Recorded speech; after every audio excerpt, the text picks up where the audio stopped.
नमस्कार दोस्तों, स्वागत है आपका इस YouTube channel Sarvan GS classes में। आज हम लोग चर्चा करेंगे इल्तुतमिश की मृत्यु के बाद देखे थे हम लोग किस प्रकार से रजिया सुल्तान शासिका बनी। ठीक है, हम लोग पिछले क्लास में चर्चा किए थे दोस्तों किस प्रकार से इल्तुतमिश ने जो है हिंदुस्तान की धरती पर गुलाम वंश को स्थायित्व प्रदान किया, किस प्रकार से उसने जो है सैन्य प्रशासन, राजस्व प्रशासन, कर प्रशासन को स्थायित्व प्रदान किया। एक गुलाम से किस प्रकार से गुलाम वंश का वास्तविक संस्थापक के रूप में मतलब अपने आप को प्रदर्शित किया। ये इतिहास हमें सिखाता है दोस्तों कि कोई भी व्यक्ति अगर शिद्दत से चाहे तो किसी भी कार्य को कर सकता है। जब इल्तुतमिश जैसा एक गुलाम दोस्तों हिंदुस्तान की धरती पर वास्तविक रूप में गुलाम वंश की नींव डाली, वास्तविक रूप में इस्लामिक सत्ता की नींव डाली और किस प्रकार से उसने जो है साम्राज्य का विस्तार किया, पिछले क्लास में हम लोग चर्चा किए थे। और इल्तुतमिश की मृत्यु के बाद हम लोग देखे थे कि उनका दो पुत्र था, रुकनुद्दीन फिरोज शाह और बहराम शाह, लेकिन दोनों के दोनों अयोग्य था दोस्तों। ठीक है, लेकिन उनकी एक पुत्री थी रजिया सुल्तान जो बेहतर योग्य थी। हम लोग पिछले क्लास में चर्चा किए थे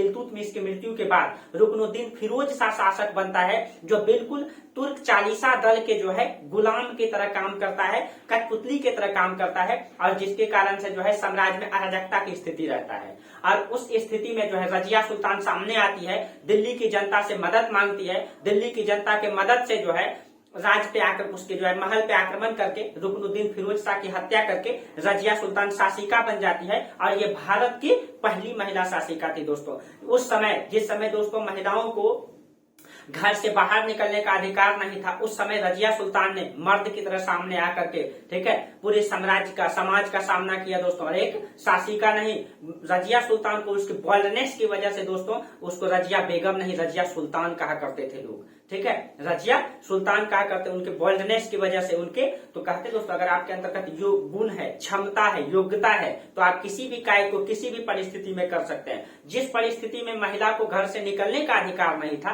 पर्दा में रखा जाता था, आज भी समाज में वैसा ही दोस्तों। ठीक है, इस्लामिक समाज में आज भी समाज में महिलाओं को पर्दा के अंतर्गत रखा जाता है। आप लोगों को पता ही होगा कि बुर्का न जो सिस्टम चलता है तो कहीं का ये धार्मिक कर्मकांडीय है दोस्तों। लेकिन उस समय रजिया सुल्तान ने इन पर्दा से जो आगे हट करके जो करके दिखाई, कहीं कहीं महिलाओं को एक विशेष ताकत देती है। ठीक है, तो चलिए आज हम लोग पढ़ेंगे एक ऐसी बोल्डनेस महिला के बारे में जो भारत की पहली महिला शासिका बनी, रजिया सुल्तान के बारे में। कहा जाता है कि रजिया सुल्तान का पूरा नाम रजिया सुल्तान रजियाउद्दीन ओदिनिया था। इसका जो पूरा नाम था, इसका पूरा नाम सुल्तान रजियाउद्दीन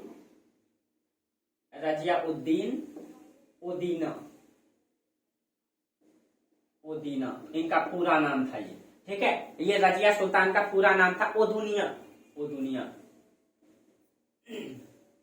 देखिए कहा जाता है कि ये भारत की पहली महिला शासिका था। ठीक है, और रजिया एक योग्य थी दोस्तों, योग्य शासिका थी। ठीक है, और जिसने पर्दा प्रथा को त्याग करके उस समय पर्दा प्रथा का त्याग करके पुरुषों का पहनावा मतलब कि वो पहनी, सैन्य वेशभूषा में एक उत्तम शासक के रूप में शासिका बन के दिखाई। ठीक है, और रजिया सुल्तान सबसे पहले जलालुद्दीन याकूब को आमिर ए आकुल घुड़सवार का प्रमुख बनाया। ठीक है, देखिए इसने जो ये क्वेश्चन पूछा जाता है। ठीक है, रजिया सुल्तान ने आमिर ए आकुल का पद यानी घुड़सवार का प्रमुख किसको बनाया तो जलालुद्दीन याकूब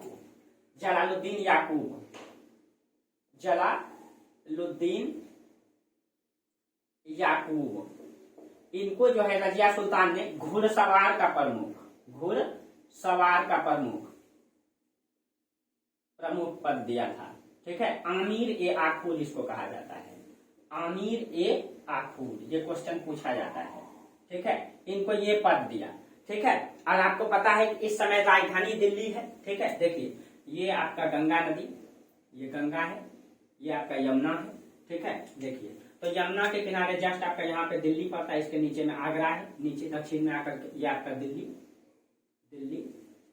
और ये आपका आगरा। ठीक है, और ये आपका उत्तर पश्चिम में मुल्तान का क्षेत्र, पाकिस्तान लाहौर का क्षेत्र। ठीक है, लाहौर आपका यहाँ पड़ता है पंजाब में लाहौर। ठीक है, ये है। तो इस समय इसने जो है आमिर ए आकुल का पद किसको दिया तो जलालुद्दीन याकूब को। ठीक है, इसने कबीर खां को लाहौर का इक्तेदार बनाया। देखिए मुख्य लाहौर यहाँ है दोस्तों, पाकिस्तान में लाहौर। ठीक है, पंजाब की राजधानी लाहौर। ठीक है, तो ये देखिए ये आपका लाहौर का जो मतलब इक्तेदार यहाँ पे इक्तेदार। और आपको पता है इक्ता प्रथा की शुरुआत जो है इल्तुतमिश ने किया। पिछले क्लास में हम लोग बताए थे कि इक्ता प्रथा की शुरुआत इल्तुतमिश ने किया। तो लाहौर का इक्तेदार उसने बनाया कबीर खां को, ठीक है, कबीर खां, यहाँ का इक्तेदार कबीर खां को बनाई, कबीर खां, ठीक है। और कबीर खां के बारे में कहा जाता है कि बाद में ये बागी बन गया था, जिसके कारण से इसको हटा भी दिया गया। देखिए दोस्तों, हम आप लोगों को पिछले क्लास में चर्चा किए थे कि इल्तुतमिश ने तुर्क चालीसा दल को बनाया। तुर्क चालीसा दल में, जिसको हम लोग मतलब चहलगामी दल भी कहा जाता है, मतलब उसमें 40 दल थे, ठीक है। तो उसमें चहलगामी दल भी कहा जाता है, तुर्क चालीसा दल भी कहा जाता है। उसमें 40 लोग थे, ठीक है।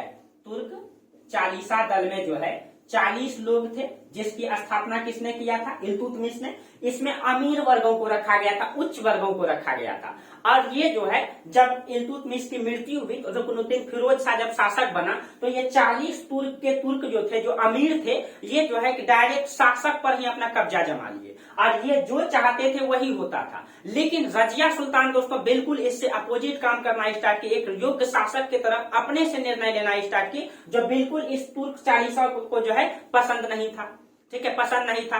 प्लस में वो महिला थी, जिसके कारण से इन लोगों को और खटकता था कि एक महिला होकर के शासिका बन गई है, ठीक है। तो इसीलिए वो तुर्क चालीसा दल उनको गुलाम बना करके रखना चाहता था। लेकिन रजिया सुल्तान बिल्कुल इनके खिलाफ में रहती थी, ठीक है। वो अपने एक शासक को जिस प्रकार से होना चाहिए उस तरीके से वो कायद करती थी, जिस कारण से ये पसंद नहीं था ये बातें किसको? तुर्क चालीसा दल को, ठीक है। अब इसी कारण से रजिया सुल्तान का खिलाफ हो गया था कुछ लोग। उसमें से अगर हम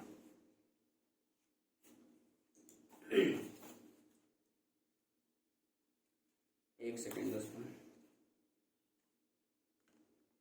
देखिए इसके कारण से तुर्क चालीसा दल के कुछ ऐसे लोग थे, उसके दरबार के कुछ ऐसे लोग थे जो रजिया सुल्तान के खिलाफ हो गए थे। उसमें से मतलब उन लोगों ने रजिया के खिलाफ भड़काना स्टार्ट कर दिया कि रजिया जो है तुर्कों के खिलाफ काम कर रहा है, अमीरों के खिलाफ काम कर रहा है, उसका दुष्प्रचार स्टार्ट कर दिया। और उसमें से जो कुछ तुर्क अमीर लोग थे, जैसे निजामुल मुल्क जुनैदी, ठीक है, निजामुल मुल्क जुनैदी, मलिक था, ठीक है, मलिक अंबर जानी, उसमें कई सारे लोग थे जो बिल्कुल मतलब कि रजिया सुल्तान के खिलाफ थे। जैसे निजामुल मुल्क जुनैदी, निजामुल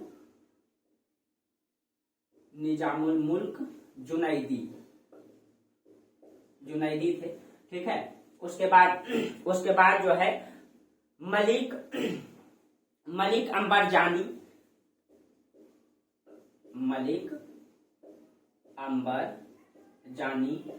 ठीक है, मलिक अंबर जानी, ठीक है। उसके बाद मलिक सैफुद्दीन कुची,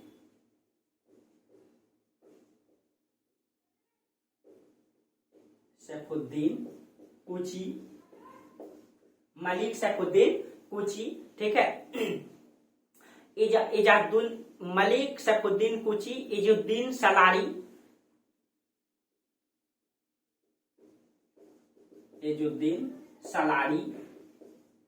ठीक है, इलुद्दीन सलारी और कबीर खां, ठीक है, कबीर खां, ये वही कबीर खां है दोस्तों जिसको लाहौर का इक्तेदार बनाया गया है। ये सब के सब ऐसे व्यक्ति हैं जो रजिया सुल्तान के बिल्कुल खिलाफ हैं और दरबार में रह करके रजिया सुल्तान के खिलाफ में साजिश किया करते थे ये लोग, ठीक है। तो रजिया सुल्तान के पास सबसे बड़ी समस्या ये थी कि वो महिला होकर के अपने निष्ठा साबित कैसे करे कि हम एक योग्य शासिका हैं, ठीक है, योग्य शासिका, हम अच्छे तरीके से काम कर सकते हैं, ठीक है, अच्छी तरीके से निर्णय ले सकते हैं, ठीक है। अब ये सब के सब जो है कि दरबार में रह करके, यानी कि घर का भेदी लंका ढाए वाला सिस्टम हो गया है। ये लोग घर में रह करके ही रजिया सुल्तान के खिलाफ काम कर रहा था, जिसके कारण से जो है इन लोगों को दबाने के लिए दिल्ली के बाहर यमुना नदी के किनारे जो है रजिया सुल्तान ने शिविर खड़ा की, ठीक है, और बहुत सारे जो है कि सैनिक तैयार की। इसने जो है दिल्ली के बाहर यमुना नदी के किनारे बहुत सारा शिविर लगाई, सेना को बनाई, ठीक है, ताकि इन लोगों का खात्मा किया जा सके, ठीक है, खात्मा किया जा सके और इन लोगों के खिलाफ जो है एक्शन लेना स्टार्ट की, ठीक है। और इसमें जब शुरू किया तो इजुद्दीन सलारी और कबीर खां को, ठीक है, इजुद्दीन सलारी, देखिए इजुद्दीन सलारी और कबीर खां, इन दोनों को गुप्त रूप से जो है रजिया सुल्तान बात की, ठीक है, गुप्त रूप से बात करके ये अपने में इन लोगों को मिला लिया गया, ठीक है, अपने में इन लोगों को मिला लिया। और ये लोग बहुत ताकतवर लोग थे, अमीर वर्ग में आते थे ये लोग, ठीक है, जो बहुत बड़े साजिश करते थे इनके खिलाफ, ठीक है। इन लोगों को जो है गुप्त रूप से मिला ली। जुनैदी भाग गया, ठीक है, जुनैदी जो है भाग करके खड़ा हो गया वो, ठीक है। अब देखिए ये जुनैदी भाग गया, ये भाग गया, उसके बाद ये दोनों बच गया, ठीक है। इन दोनों को कहा जाता है कि मरवा दिया गया, इन दोनों की क्या करवा दिया गया, हत्या करवा दिया गया। तो ये आंतरिक समस्या था जो बहुत बड़ी समस्या थी, ठीक है। और इन समस्याओं को ये इस तरीके से धीरे धीरे खत्म किया अपना सैनिक बना करके। बहुत ही योग्य शासिका थी दोस्तों, ये हारने वाले में से नहीं थी, ठीक है, ये हारने वाले में से नहीं थी, एकदम शेर की तरह खड़ा होकर के ये लड़ाई लड़ती थी, ठीक है। ये आंतरिक समस्याओं को आसानी से खत्म कर दी, कभी भी परिस्थिति से ये पीछे नहीं हटी, ठीक है। और कहा जाता है कि ये पुरुष का पोशाक पहन करके जो है आया करती थी, सर पे टोपी लगा करके मतलब दरबार में आती थी, ठीक है। और मतलब कि न्याय किया करती थी, सर पे टोपी लगा करके, पुरुष का वस्त्र धारण करके, बिल्कुल एकदम बोल्डनेस था। और इनकी बोल्डनेस की वजह से लोग इसको रजिया बेगम नहीं, रजिया सुल्तान कहा करता था, ठीक है, रजिया सुल्तान। और रजिया जब गद्दी पर बैठने से कई सारे लोगों को समस्या हुआ, ठीक है, कई सारे लोगों को समस्या होने लगा। सबसे पहले जो इसका दूसरा भाई है बहराम शाह, देखिए इसका एक भाई कौन सा है, बहराम शाह, इसका एक भाई बच चुका है, बहराम शाह अभी जिंदा है, बहराम शाह ये जिंदा है। एक तो मर चुका है, रुकनुद्दीन फिरोज शाह मर चुका है, लेकिन बहराम शाह जिंदा है। इनको भी समस्या होने लगी कि भाई को रहते हुए जो है बहन शासिका बन चुकी है, ठीक है। दूसरा दल चालीसा दल को समस्या है, इन लोगों को समस्या है इसके शासिका बनने से, ठीक है, समस्या है। लेकिन इन समस्याओं को वो कैसे निपटेगी, इन समस्याओं से कैसे निपटेगी, देखिए। और यही समस्या उनके लिए बड़ी समस्या थी दोस्तों। उसने जो है सब रजिया सुल्तान ने क्या की, बदायूं का इक्तेदार एतगीन को बनाया, ठीक है। आपका यहाँ पे पड़ता है बदायूं, ठीक है, यहाँ पे बदायूं। और पहले बदायूं इल्तुतमिश भी यहीं का सूबेदार था। बदायूं का सूबेदार उसने एतगीन को बनाया, एतगीन को, ठीक है। ये बहुत विश्वासी व्यक्ति था, ठीक है। एतगीन को बनाया और अल्तुनिया को पंजाब के भटिंडा का इक्तेदार बनाया, ठीक है। पंजाब पड़ता है आपका इस प्रांत में, हम इधर लिख देते हैं पंजाब का भटिंडा, भटिंडा। यहाँ का किसको बनाया, यहाँ पे बनाया अल्तुनिया को, अल्तुनिया, ठीक है। लेकिन ये अल्तुनिया बाद में ये गद्दारी कर लेगा दोस्तों, ठीक है। और इसी के गद्दारी की वजह से कहीं कहीं रजिया सुल्तान की मृत्यु भी हुई, ठीक है। पंजाब के भटिंडा का इक्तेदार अल्तुनिया को बनाया, ठीक है। और रजिया का एक प्रेमी भी था दोस्तों, एक प्रेमी भी था, उसका नाम था याकूत खां, ठीक है। एक प्रेमी था याकूत खां, देखिए एक व्यक्ति और था याकूत खां, ठीक है, याकूत खां। अब ये याकूत खां के बारे में कहा जाता है दोस्तों कि इल्तुतमिश जो था, यानी कि रजिया सुल्तान के पिता इल्तुतमिश का ये, ठीक है, उनका घोड़ा का देखरेख करता था, ठीक है, घोड़ा का देखरेख करता था, घोड़ा को नहलाना धुलाना, ठीक है, उनका देखरेख करना। और जब भी इल्तुतमिश घोड़े पर चढ़ते थे, ठीक है, तो ये खुद अपना हाथ रख करके इल्तुतमिश को घोड़े पर चढ़ाते थे, ठीक है। और जब इल्तुतमिश की मृत्यु हुई, ठीक है, तो वो काम ये याकूत खां करते रहे। तो रजिया सुल्तान को मतलब कि इनको देख करके उसमें भावुक आ गई, ठीक है, और इनसे प्रेम करने लगी। और कहीं कहीं दोस्तों ये प्रेम इनको बहुत ही भारी पड़ा, ठीक है। और जब कहा जाता है कि रजिया सुल्तान जब सुल्तान बनी तो याकूत खान को जो है शाही अश्वशाला का मंत्री बना दिया, ठीक है। इनको क्या किया, ये शाही अश्वशाला, ये देखिए ये घोड़ा का देखरेख करता था, ये घोड़ा को नहलाता धुलाता था, ये निम्न वर्ग का व्यक्ति था। लेकिन इनसे जब याकूत खां से जब प्यार करने लगी मतलब कि रजिया सुल्तान, ठीक है, तो इसने इसको क्या बना दिया, इसने मंत्री बना दिया उनको, अश्वशाला का मंत्री, अश्वशाला का, यानी कि जहां बहुत सारे शाही घोड़ा रहा करते थे, घोड़ा अश्व का मतलब घोड़ा होता है, ठीक है, जहां घोड़ा रहा करते थे, तो शाही अश्वशाला का इनको क्या बना दिया गया, अश्वशाला का मंत्री बना दिया गया, ठीक है। अब देखिए ये दोस्तों निम्न वर्ग का व्यक्ति है, ये निम्न कुल का है, और इसको जो है बड़ा पोस्ट में नहीं रखा जा सकता है। उस समय ऐसा सिस्टम चलता था कि अमीर वर्गों को, तुर्क वर्गों को ही ऊंचे पोस्ट पे रखा जा सकता था, क्योंकि ये लोग तुर्क था दोस्तों, ठीक है। ये जो इस्लाम जो था ये तुर्क इस्लाम था, और सिर्फ उच्च वर्गों को ही ऊंचे पोस्ट दिया जाता था, निम्न वर्गों को पोस्ट नहीं दिया जाता था। ये जो आपका 40 तुर्क लोग था जिसको चहलगामी दल कहते हैं, इसमें सिर्फ और सिर्फ अमीर वर्ग रहते थे, उच्च वर्ग रहते थे, इसमें निम्न वर्ग नहीं रहते थे, ठीक है, निम्न वर्ग नहीं रहते थे। और इसको जब मंत्री बना दिया गया तो इससे भी जो है कि चालीसा दल को समस्या हो गया, और यही समस्या उनके लिए बड़ी समस्या हो गई, ठीक है, जब मंत्री बना दिया तो, ठीक है, क्योंकि ये निम्न वर्ग का था और ये मंत्री बनाया नहीं जा सकता था, ठीक है। और 1240 ईस्वी में क्या हुआ कि पंजाब के भटिंडा में जो है, पंजाब के भटिंडा में अल्तुनिया ने विद्रोह कर दिया। ये इसने जो है 1240 ईस्वी में इसने विद्रोह कर दिया भटिंडा में, ठीक है। जब विद्रोह कर दिया, ठीक है, तो याकूत खान ये उनका प्रेमी है और रजिया सुल्तान, ठीक है, ये दोनों मिल करके जो है अपनी सेना को लेकर के दिल्ली से वो कहाँ गई, दिल्ली से वो भटिंडा जाने लगी, ठीक है, दिल्ली से वो भटिंडा जाने लगी विद्रोह को दबाने के लिए। जब विद्रोह को दबाने के लिए वो दिल्ली से भटिंडा आई, ठीक है, तो याकूत खान और रजिया सुल्तान ये दोनों आई, ठीक है। इसमें कहा जाता है कि याकूत खान की अल्तुनिया ने हत्या कर दिया, ठीक है, अल्तुनिया ने क्या कर दिया, याकूत खान की हत्या कर दिया और रजिया सुल्तान को बंदी बना लिया, ठीक है। और रजिया सुल्तान को बंदी बना करके इनके पास दो ऑप्शन रखा। रजिया सुल्तान को बोला कि या तो आप हमें दिल्ली को दे दीजिए, या आप हमें दिल्ली को दे दीजिए, या आप हमें हमसे शादी कर लीजिए, ठीक है। दो ऑप्शन रखा इनके पास, यानी कि दोनों भी परिस्थिति में दिल्ली किसके पास, दिल्ली अल्तुनिया के पास। रजिया सुल्तान से शादी कर लेगा, ठीक है, तो ऐसे भी दिल्ली उनको मिलेगा, और दिल्ली को दे देगा तो ऐसे भी दिल्ली मिलेगा, यानी कि दो ऑप्शन उनके पास रखा। लेकिन यहाँ पे ध्यान दीजिए दोस्तों, जब रजिया सुल्तान वो गई भटिंडा मतलब कि विद्रोह को दबाने के लिए, तो उनका एक भाई अभी जिंदा है, बहराम शाह। जब बहराम शाह को ये बात पता चला, ठीक है, तो मतलब रजिया सुल्तान क्या कर ली, यहाँ पे ध्यान दीजिए थोड़ा सा, मतलब ये जब युद्ध को दबाने के लिए गई, विद्रोह को दबाने के लिए गई, तो इस परिस्थिति का फायदा इधर उठा लिया बहराम शाह। और दिल्ली में जो है बहराम शाह ने क्या किया, बहराम शाह ने, ठीक है, अपने आप को जो है दिल्ली का शासक घोषित कर दिया। ये जो है अपने आप को बहराम शाह क्या कर दिया, दिल्ली का शासक घोषित कर दिया, ठीक है, और स्वतंत्र घोषित कर दिया। और तुर्क चालीसा दल जो है इन्हीं को सपोर्ट कर दिया, क्योंकि तुर्क चालीसा दल तो रजिया सुल्तान के खिलाफ था ही, ठीक है, तो उनको सपोर्ट कर दिया। जब सपोर्ट कर दिया, बहराम शाह यहाँ शासक बन गया। इधर जो है दिल्ली मतलब कि रजिया सुल्तान ने अल्तुनिया से क्या कर लिया, रजिया सुल्तान ने अल्तुनिया से शादी कर लिया, ठीक है, अल्तुनिया से शादी कर लिया। और शादी करके जो है ये दोनों वापस आ रहा था, ठीक है, वापस आ रहा था। तब तक इधर बहराम शाह अपने आप को दिल्ली का शासक घोषित कर दिया, ठीक है। जब ये वापस आ रहा था, कहा जाता है हरियाणा में एक स्थान पड़ता है, यहाँ पे पड़ता है आपका हरियाणा, ठीक है, हरियाणा का एक स्थान है कैथल, यहाँ का एक स्थान है कैथल, ठीक है। कैथल में जो है, कैथल में रजिया सुल्तान और अल्तुनिया रात में शिविर लगा करके अपनी सेना के साथ रुका हुआ था, ठीक है, सेना के साथ कैथल में रुका हुआ था। तो बहराम शाह ने क्या किया, अपने तुर्क चालीसा दल को, ठीक है, तुर्क जो है चालीसा दल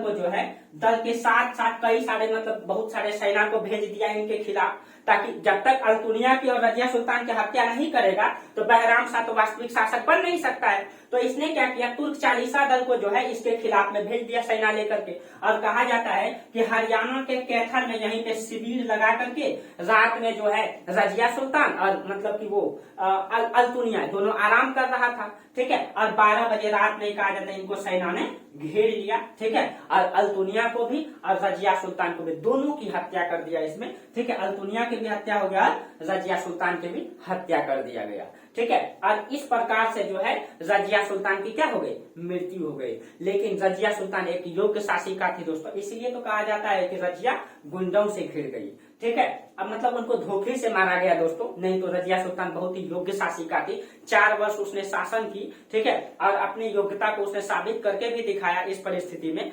लेकिन अगर दुर्भाग्य से अगर उनको मतलब गलती से नहीं मारा जाता तो शायद वो लंबे समय तक शासन कर पाती और इतिहास के पन्नों में और अधिक नाम दर्ज करा पाती। फिर भी उसकी योग्यता को नकारा नहीं जा सकता है, जिस प्रकार से रजिया सुल्तान ने मतलब शासन किया, ठीक है।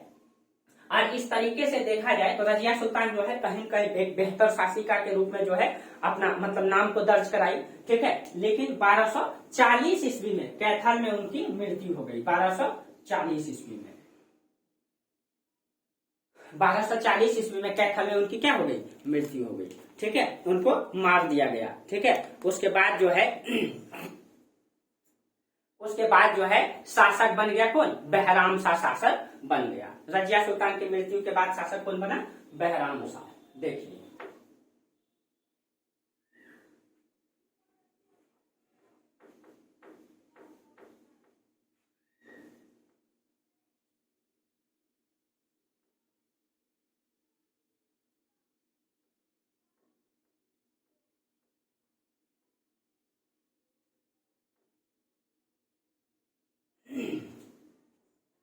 देखिए इसके बाद रजिया सुल्तान के बाद बहराम शाह शासक बना, बहराम शाह। और ये जो शासन किया ये 1240 से लेकर के 42 तक मात्र 2 वर्ष शासन कर पाया दोस्तों। और ये बिल्कुल के बिल्कुल अयोग्य शासक था बहराम शाह, ये अयोग्य शासक था, इसके अंतर्गत बिल्कुल ही योग्यता नहीं था। और इसकी अयोग्यता का फायदा उठाया तुर्क चालीसा दल, ठीक है, तुर्क चालीसा दल। और इसके समय में जितने भी निर्णय लिया गया ये बिल्कुल के बिल्कुल जो है तुर्क चालीसा दल का गुलाम बन के शासन किया, अपने निर्णय लेने की क्षमता इसमें बिल्कुल भी नहीं था, ठीक है। और जिस कारण से जब ये शासन किया तो तुर्क चालीसा दल जो भी निर्णय लेते थे वही निर्णय माना जाता था, और इसका बहुत बड़ा कोई भी योगदान नहीं है दोस्तों, ठीक है। बस इसका एक योगदान है कि इसने नायब ए मुमलकात का पद बनाया, ठीक है, इसने एक पद बनाया नायब ए मुमलकात, नायब ए मुमलकात। और ये जो पोस्ट होता था, ये जो तुर्क चालीसा दल में जो 40 व्यक्ति था उसका प्रमुख होता था, ठीक है। नायब ए मुमलकात दल चालीसा का हेड कहलाता था, ठीक है, ये दल चालीसा का क्या कहलाता था, हेड कहलाता था। वही एक पोस्ट बनाया इसने नायब ए मुमलकात। और सबसे पहला नायब ए मुमलकात जो है एतगीन को बनाया गया, ठीक है। इस पोस्ट पे रहने वाला सबसे पहला व्यक्ति एतगीन था, ठीक है, एतगीन। ये वही एतगीन है दोस्तों जो बदायूं का सूबेदार है, जो बदायूं का इक्तेदार है, ठीक है, उसी को जो है सबसे पहला पोस्ट पे इसी को रखा गया, ठीक है। और एक बात इसके समय याद रखिएगा दोस्तों, मंगोल का दूसरी बार आक्रमण भारत में, ठीक है, मंगोल का दूसरी बार आक्रमण इसी के समय हुआ। याद रखिएगा मंगोल का दूसरा आक्रमण, मंगोल का दूसरा आक्रमण याद रखिएगा। देखिए मंगोल का पहला आक्रमण कब हुआ, मंगोल का पहला आक्रमण चंगेज खान ने किया था दोस्तों, चंगेज खान, ठीक है। लेकिन ये चंगेज खान जब आक्रमण किया तो उस समय हिंदुस्तान में इल्तुतमिश था। और आपको बताए थे किस प्रकार से इल्तुतमिश ने जलालुद्दीन मंगबरनी को बोला था कि भारत की जलवायु आपके अनुकूल नहीं है, यानी कि फैसला कहीं कहीं नहीं में दिया था, ठीक है। और जिस कारण से मतलब कि जब पहली बार मंगोल का आक्रमण हुआ था तो वो हिंदुस्तान पे नहीं हुआ था, वो सिंध पे आक्रमण करके ही वापस लौट गया था, ठीक है, क्योंकि इल्तुतमिश का फैसला कहीं कहीं बेहतर फैसला था। तो इसीलिए इल्तुतमिश के समय आक्रमण जो हुआ वो हिंदुस्तान में नहीं हुआ, तो वो सिंध के क्षेत्रों में हुआ और वो वापस चले गया। लेकिन मंगोल का दूसरा आक्रमण इसके समय हुआ और ये भारत पे होने वाला पहला आक्रमण था, भारत पर पहला, ठीक है, लेकिन मंगोल का दूसरा। याद रखिएगा इल्तुतमिश के समय भारत पे आक्रमण नहीं हुआ, सिंध पे आक्रमण हुआ। भारत पे पहली बार मंगोल का आक्रमण बहराम शाह के समय हुआ, ठीक है, बहराम शाह के समय हुआ, ठीक है। और मतलब कि ये बातें ध्यान में रखिएगा दोस्तों कि मंगोल का पहला आक्रमण, भारत पर पहला आक्रमण बहराम शाह के समय हुआ, ठीक है। उसके बाद 2 वर्षों तक ये शासन करता रहा दोस्तों, बिल्कुल अयोग्य शासक था। 2 वर्ष के बाद जो है बहराम शाह की हत्या कर दिया, रुकनुद्दीन फिरोज शाह का बेटा था, ठीक है, उसने कर दिया। रुकनुद्दीन फिरोज शाह का बेटा यानी इल्तुतमिश का, ठीक है, कौन हो गया, पुत्र का पुत्र, रुकनुद्दीन फिरोज शाह का बेटा इसकी हत्या कर दिया। और अगला सुल्तान बन गया अलाउद्दीन मसूद शाह, ठीक है, अलाउद्दीन मसूद शाह शासक बन गया। और ये भी बिल्कुल अयोग्य था।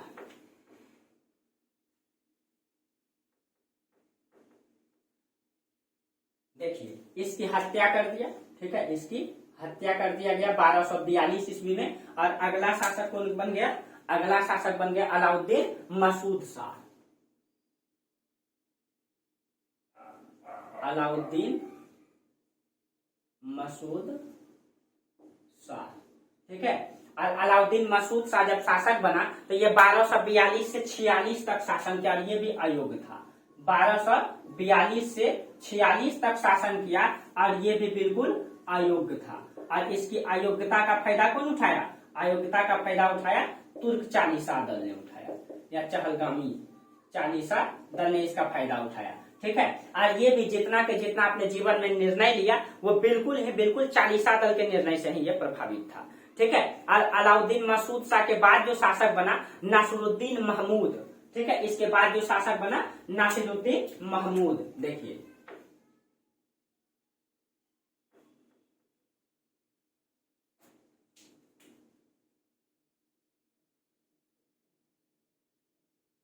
नासिरुद्दीन महमूद,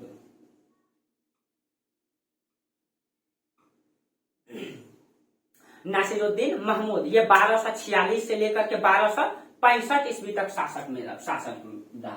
ठीक है, 1242 से 1265 तक शासन में रहा और कहीं न कहीं इनकी अयोग्यता की वजह से दोस्तों, ठीक है, और इन्होंने जो है, ठीक है, ये बिल्कुल अयोग्य शासक था और ये इल्तुतमिश का पोता था। ठीक है, मात्र 17 वर्ष की आयु में सुल्तान बनाया था। ठीक है, ये जो है ये इल्तुतमिश का कौन था? इल्तुतमिश का पोता यानी कि पौत्र। ठीक है, और ये मात्र 17 वर्ष की आयु का था और ये सुल्तान बन चुका था।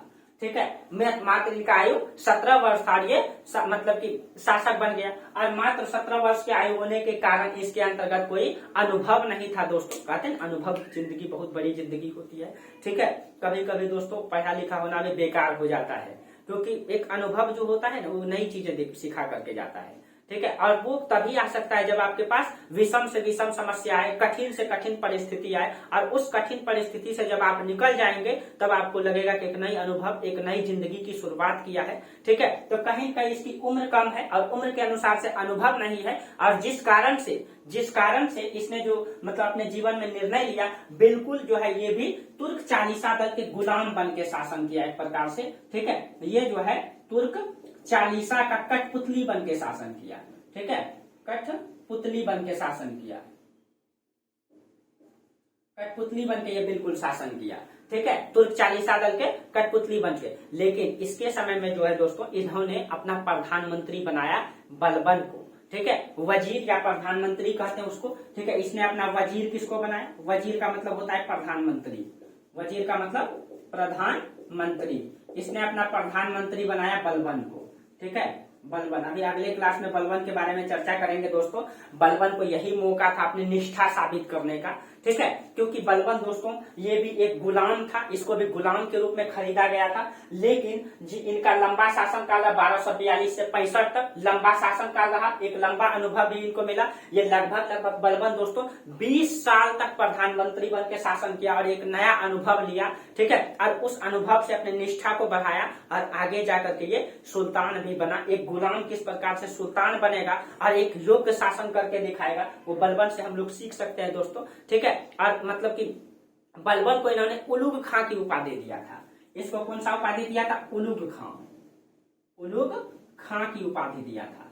ठीक है, बलबन को इसने उलुग खां की उपाधि दिया था। ठीक है, और मतलब इन्होंने अपनी सारी के सारी पावर जो है कहा जाता है बलबन के हाथों में दे दिया था। बलबन एक योग्य व्यक्ति था और ये एकदम अयोग्य था। मात्र 17 वर्ष में शासक गद्दी को संभाला था, इसीलिए इतनी सारी जिम्मेवारी बलबन को दे दिया था। और जिम्मेवारी ही एक नई अनुभव दे करके जाती है दोस्तों। कहते हैं ना कि आपको अगर एक योग्य व्यक्ति बनना है, ठीक है, सबसे बड़ा मतलब कि इंसान बनना है, तो सबसे ज्यादा जिम्मेवारी अपने हाथों में ले लीजिए। ठीक है, सबसे ज्यादा जिम्मेवारी ले लीजिए। कभी भी वो उससे बड़ा नशा कोई हो ही नहीं सकता है, उससे बड़ा नशा कोई हो ही नहीं सकता, उससे बड़ा अनुभव आपको कोई भी दे भी नहीं सकता है। ठीक है, और इनको एक गुलाम को जब प्रधानमंत्री बना दिया गया, इनके बारे में अगली क्लास में चर्चा करेंगे बलबन के बारे में दोस्तों। ठीक है, किस प्रकार से इन्होंने अपनी जिंदगी में अनुभव से सीखा और उसको अपने जीवन में लागू भी किया। ठीक है, तो क्योंकि इन्होंने लगभग 20 साल तक प्रधानमंत्री बन के शासन किया। ठीक है, और सारे के सारे पावर अपने हाथों में रखा। ठीक है, और केवल अपने नाम का सुल्तान बन करके रहा। ठीक है, और दल चालीसा के सारे लोग, ठीक है, अब बलबन के लिए ही काम किया करते थे। बलबन अपनी निष्ठा इस प्रकार से बना लिया था, ठीक है, जो तुर्क चालीसा दल थे वो सब के सब बलबन के लिए काम करते थे, सुल्तान के लिए कोई काम नहीं करते थे। ठीक है, सुल्तान के लिए कोई काम नहीं करते थे, सब के सब बलबन के लिए काम करते थे। ठीक है, अब देखिए, और बलबन के बारे में इतिहासकार कहते हैं दोस्तों, ठीक है, बलबन कहते हैं बलबन इतना होशियार व्यक्ति था कि इसने लगभग 20 साल तक तो प्रधानमंत्री बन के शासन किया। ठीक है, प्रधानमंत्री बन के शासन किया और बाद में जो है नासिरुद्दीन मोहम्मद की जब 1765 में मृत्यु हो गई, ठीक है, तो इनके जितने भी उत्तराधिकारी थे उन सबको मतलब की हत्या कर दिया। ठीक है, यानी कि ये लगभग 20 साल तक तो पहले प्रधानमंत्री वजीर बन के शासन किया और जब बाद में 1265 में इनकी मृत्यु हो गई तो इनके जितने भी उत्तराधिकारी थे उस सब की इसने क्या कर दिया? हत्या कर दिया, और सब की हत्या करके खुद जो है अगला शासक बन गया। और ये कहा जाता है दोस्तों, ये बहुत ही मतलब कि ये रक्त और लहू की नीति को लागू बहुत ही कट्टर शासक था, ठीक है। और इसी के समय में अभी दिखाई देगा बंगाल में जब बुगरा खां विद्रोह किया था, ठीक है, किस प्रकार से उसकी मतलब कि शरीर से जो है, ठीक है, सारा मांस को निकाल करके उसमें भूसा भरवा दिया गया था दोस्तों। इतना ये कठोर शासक था बलवन, ठीक है। जब उनके समय में बंगाल में विद्रोह किया था बुगरा खां, तो उसके सारे शरीर से सारे मांस को निकाल करके, ठीक है, और उसमें भूसा भरवा दिया था और सारे मार्केट में घुमाया था और बोला था कि दिल्ली सल्तनत के खिलाफ बगावत करने का नसीहत इससे भी खतरनाक होगा, ठीक है, इससे भी खतरनाक होगा। कहा जाता है कि बलवन से लोग इतना, इसका बेटा इतना डर गया था दोस्तों कि जिंदगी में कभी शासक नहीं बना, जिंदगी में कभी शासक नहीं बना, ऐसा व्यक्ति बनेगा शासक, बलवन बनेगा, ठीक है। तो बलवन की सारी कहानी को हम लोग अगले क्लास में चर्चा करेंगे दोस्तों, क्योंकि बलवन एक अकेला ही टॉपिक है, ठीक है। बलवन जो है एक अकेला ही टॉपिक है, एक अकेला ही क्लास है, इसका लंबा क्लास है, ठीक है, इसीलिए। और आप लोग दोस्तों अगर बीपीएससी में अच्छा से ध्यान में दे दिए हैं, ठीक है, तो आप लोग ईमानदारी पूर्वक ठीक से बीपीएससी में लग जाइए, ठीक है। और कहीं न कहीं अगर आप ईमानदारी से सारे चीजों को सारे कवर कर लेंगे, ठीक है, बस आप लोग जहां भी है जैसे भी हैं, ठीक है, आप लोग अगर ग्रेजुएशन कर रहे हैं, ठीक है, तो उनके लिए और बेनिफिट है, जो कर लिए हैं उनके लिए भी बेनिफिट है। आप लोग से ईमानदारी पूर्वक बीपीएससी में अब नेगेटिव मार्किंग आ चुका है, ईमानदारी पूर्वक 2 साल तक, कम से कम 1.5 साल तो लगेगा ही, ठीक है, बीपीएससी का सारा सिलेबस पढ़ लीजिए, उसका नोट्स बना लीजिए, फिर आप लोग एग्जाम में आइए, ठीक है। मैं बार बार बता चुका हूं, कई बार थोड़ा सा चर्चा कर दूं कि बीपीएससी जो अब एग्जाम लेती है, ठीक है, आपका 3 चरणों में एग्जाम होते हैं, आप सभी को पता है कि सबसे पहले पीटी होती है, फिर आपका मेंस और फिर आपका इंटरव्यू, ठीक है, 3 चरणों में एग्जाम लेती है, ठीक है। तो सबसे पहले हम मेंस के बारे में चर्चा करते हैं हल्का सा, कि मेंस में आपका जीएस पेपर 1 होता है, ठीक है, इसमें आपका जीएस पेपर 2 होता है, ठीक है। और पहले ऑप्शनल पेपर था जिसको समाप्त करके अब क्या कर दिया गया है, निबंध ला दिया गया है, ठीक है। और ऑप्शनल पेपर को क्या कर दिया गया है, ऑप्शनल पेपर को क्वालिफाइंग या सिर्फ पास करना है। जीएस पेपर 1 300 मार्क्स का होगा, जीएस पेपर 2 300 मार्क्स का होगा, जीएस पेपर निबंध जो है 300 मार्क्स का, ये टोटल के टोटल 900 मार्क्स को आपको एग्जाम। और जो ऑप्शनल पेपर होगा आपका, ऑप्शनल पेपर जो होगा, जो भी आप लेंगे उसमें आपको 100 मार्क्स का होगा, जो एमसीक्यू होगा, एमसीक्यू होगा, ठीक है। इसमें सिर्फ आपको क्या करना है, पास करना है, कैटेगरी के अनुसार इसमें पास किया जाएगा, ओबीसी का अलग, एसटी के लिए अलग, जनरल के लिए अलग, ठीक है। इसमें सिर्फ ऑप्शनल पेपर में पास करना है, या तो उसके अलावा या तो आप हिंदी रख लेंगे या तो आप फिर इंग्लिश रख लेंगे। इसमें आपको 30% मार्क्स लाके पास करना है। इसका नंबर नहीं जुटेगा, नंबर सिर्फ ये 900 जुटेगा, इसमें आपको पास करना है। उसके बाद इंटरव्यू जो होगा आपका ये 120 मार्क्स का होगा, ठीक है, 120 मार्क्स का होगा, 120 मार्क्स और 900 मार्क्स, टोटल 1020 मार्क्स का आपको टोटल एग्जाम देना है, टोटल एग्जाम देना है इन सारे सिलेबस को। अब देखिए जीएस पेपर 1 में क्या है दोस्तों, आपको पता है हिस्ट्री है, ठीक है, कला और संस्कृति है, इन सबको इसमें जीएस पेपर 1 में दिया गया।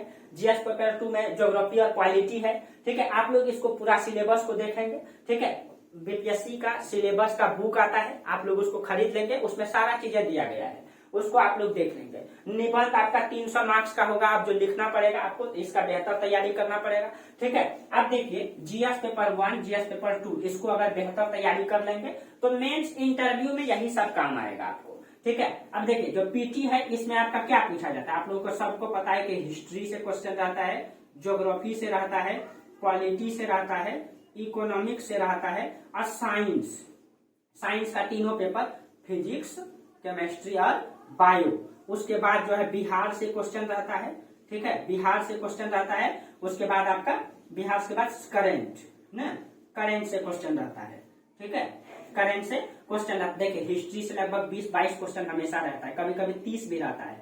ज्योग्राफी से भी 20 क्वेश्चन, 15 क्वेश्चन, 22 क्वेश्चन हो ही जाता है। हिस्ट्री से तो समथिंग में 25 से 30 क्वेश्चन रहता है। क्वालिटी से कम रहता है, 10 से 12, कभी 5 से 7, कभी 10 क्वेश्चन। इकोनॉमिक्स से 5 क्वेश्चन रहता है। और इस बार साइंस तीनों मिलाकर के लगभग 33 क्वेश्चन था, ठीक है। बिहार से लगभग 20-22 क्वेश्चन रहता है, करंट अफेयर्स 20-22 रहता है। इसका मतलब आप हिस्ट्री को अच्छा से पढ़ लीजिए, ज्योग्राफी को, पॉलिटी को। देखिए जब आप जीएस पेपर में पढ़ेंगे, यहाँ पे जीएस पेपर में आप हिस्ट्री पढ़ेंगे एकदम डिटेल से पूरा, ज्योग्राफी पढ़ेंगे ही, पॉलिटी पढ़ेंगे ही, इकोनॉमिक्स पढ़ेंगे ही। यहाँ पे आप जब जीएस पेपर में, यहाँ पे मेंस पेपर में जब उसको पढ़ेंगे ही, उसका नोट्स बना लेंगे बेहतर तरीके से, तो यही आपको कहाँ काम आ जाएगा, पीटी में। आप यहाँ पूरा डिटेल से मेंस में जीएस पेपर 1, जीएस पेपर 2 में हिस्ट्री, ज्योग्राफी, पॉलिटी को सारा चैप्टर को पढ़ेंगे मेंस में अच्छी तरीके से, उसका नोट्स बना लेंगे और वो एक ही बार मेंस पेपर पढ़ेंगे, उसका नोट्स बना लेंगे और उसी का ऑब्जेक्टिव आपको कहाँ काम आ जाएगा, यहाँ पे हिस्ट्री में आपको ऑब्जेक्टिव यहाँ पूछा जाएगा तो आप उसका जो है क्वेश्चन बैंक निकाल करके क्वेश्चन बैंक को बना लेंगे और उसी का ऑब्जेक्टिव आपको यहाँ काम आ जाएगा। और इतना सब्जेक्ट को जब आप पढ़ेंगे तो आपका मानसिक विकास खुद हो जाएगा, तो आपका इंटरव्यू भी हो जाएगा। इसका मतलब आपको एक ही बार में फोकस किसमें करना चाहिए, मेंस में फोकस करना चाहिए ना। मेंस में अगर एक बार अच्छा से फोकस करेंगे तो पीटी भी हो जाएगा और इंटरव्यू भी हो जाएगा। ठीक है, बस आप लोग क्या करेंगे, हिस्ट्री का अच्छा से नोट्स बनाएंगे पूरा क्लास करके, ज्योग्राफी का अच्छा से नोट्स बनाएंगे पूरा क्लास करके एकदम मेंस लेवल से, और वही आपको पीटी में भी काम आ जाएगा। यानी कि एकदम स्मार्ट तैयारी करना है, बेहतर तैयारी करना है। और वही लोग क्या करते हैं, डायरेक्ट पीटी का तैयारी किए क्वेश्चन बैंक बना करके, और क्वेश्चन बैंक बना करके किसी तरीके से पीटी निकाल लिए। अब तो वो भी नहीं होगा क्योंकि नेगेटिव मार्किंग आ गया है। फिर भी बहुत सारे लोग ऐसे तुक्का मारने वाले से में है जो पीटी का तैयारी करके मेंस में चल जाएंगे। अब मेंस में कितना समय मिलेगा, 5 से 6 महीना। 6 महीना में आप इन सभी पेपर को पढ़ेंगे कि लिखने सीखेंगे। इसलिए ऐसी गलती नहीं करें, मेंस पेपर को एक बार पढ़ें, ठीक है, और उसके बाद खुद आपका पीटी का तैयारी हो जाएगा और इंटरव्यू का हो जाएगा। तो ये तरीका होना चाहिए आपका, ठीक है। और कहीं कहीं स्मार्ट तरीका से मतलब पढ़ाई की जाए, एक बार नोट्स बना लेंगे, हो सकता है एक बार में मिस हो जाए, 2 बार में मिस हो जाए, लेकिन आपका पूरा सिलेबस पढ़ा है, नोट्स बना हुआ है, आपका रीडिंग स्किल अच्छा है, धीरे धीरे लिखने का प्रयास है, ठीक है। एक बार मिस हो सकता है, 2 बार हो सकता है, लेकिन हर बार नहीं होगा। लेकिन बेहतर तैयारी करेंगे स्मार्ट तरीके से तब, ठीक है। स्मार्ट तरीके से तैयारी करेंगे, कहीं छूट नहीं सकता है, बस बेहतर तरीके से आपका सिलेबस कवर होना चाहिए, ठीक है। चलिए, आप लोग अच्छी तरीके से बिहार को पढ़ लेंगे। सबका बुक आप लोग को बता ही दिया है कि हिस्ट्री में जो एंशिएंट हिस्ट्री में आपको क्या पढ़ना है, केसी श्रीवास्तव का बुक ले लीजिए, एनसीईआरटी 6 क्लास से 12th क्लास तक पढ़ लीजिए, ठीक है, अच्छी तरीके से। ज्योग्राफी में आपको पता ही है कि मतलब एनसीईआरटी को ठीक से पढ़ लीजिए और मेरा क्लास कर लीजिए। मेरा क्लास ही बेहतर काफी है, उसमें आपको बुक पढ़ने का जरूरत नहीं है, इतना हम पढ़ा चुके हैं, ठीक है। आप 3 से 4 बुक पढ़ेंगे तब आपका हिस्ट्री में इतना मिलेगा। मिडिएवल हिस्ट्री में हरिश्चंद्र वर्मा का बुक आता है, मॉडर्न हिस्ट्री में बीएल ग्लोवर का बुक आता है, ठीक है, हाँ, मॉडर्न हिस्ट्री में। ज्योग्राफी में आप लोग एनसीईआरटी पढ़ लीजिए, बहुत अच्छा है, ठीक है। और कई सारा बुक भी आता है। पॉलिटी में आप लोग पढ़ते ही हैं, एम लक्ष्मीकांत प्लस में एनसीईआरटी, ठीक है, काफी है। उसके बाद बहुत ज्यादा जरूरत नहीं है। साइंस में काफी है, थोड़ा सा एनसीईआरटी पढ़ लेंगे, काफी है साइंस में, ठीक है। बिहार का बुक आता ही है, वो क्राउन पब्लिकेशन का, उसको खरीद लेंगे। करेंट अफेयर्स का बुक कई सारा चलता ही रहता है। तो तरीका से आप लोग तैयारी कीजिए बेहतर तरीके से। अभी समय भी है 69 बीपीएससी में, और उसमें आपका हो जाएगा अगर आप ठीक तरीके से मेहनत करेंगे तो, ठीक है। और कहीं भी आपको समस्या होती है, ठीक है, तो आप लोग मैसेज कर सकते हैं, कमेंट कर सकते हैं, ठीक है। चलिए, तो आज हम लोग यहीं तक रहने देते हैं, फिर हम लोग अगली क्लास से चर्चा करेंगे बलवन के बारे में, ठीक है। और आज यहीं तक रहने देते हैं, तब तक के लिए बहुत बहुत धन्यवाद, थैंक यू।